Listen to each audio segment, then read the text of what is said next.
ప్రపంచ మార్కెట్లో crude oil ధరలు, మన దేశంలో పెట్రోల్ డీజిల్ ధరలు ఒకసారి పరిశీలిస్తే కాంగ్రెస్ ప్రభుత్వ హయాంలో మొత్తంగా కాకుండా 2014 మాత్రమే తీసుకుంటే 2014 చివరి అదే గవర్నమెంట్ కాబట్టి కాంగ్రెస్ది 2014లో క్రూడ్ ఆయిల్ ధరలు మన రూపాయలతో 6,300 రూపాయలు ఉన్నాయి. బ్యారెల్ ధర 6,300 ఒక బ్యారెల్ ధర, క్రూడ్ ఆయిల్ బ్యారెల్ ధర ఉంది.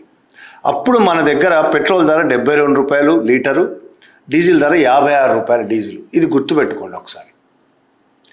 2014లో ఇది. ఆ తర్వాత క్రమం 2015 నుంచి ఇప్పటిదాకా 2015లో సడన్గా క్రూడ్ ఆయిల్ ధరలు ప్రపంచ మార్కెట్లో చాలా దిగజారినాయి. 6,300 ఉన్న క్రూడ్ ఆయిల్ ధర 3,000కు పడిపోయింది 2015లో. చాలా దారుణంగా పడిపోయినాయి. అప్పుడు అంటే సగానికంటే తక్కువకు పడిపోయినాయి. కాంగ్రెస్ హయాంలో 6,300 ఉంటే తర్వాత 3,000 అంటే సగానికంటే తక్కువ పడిపోయినప్పుడు మనం ఎంతకి ఇవ్వాలి?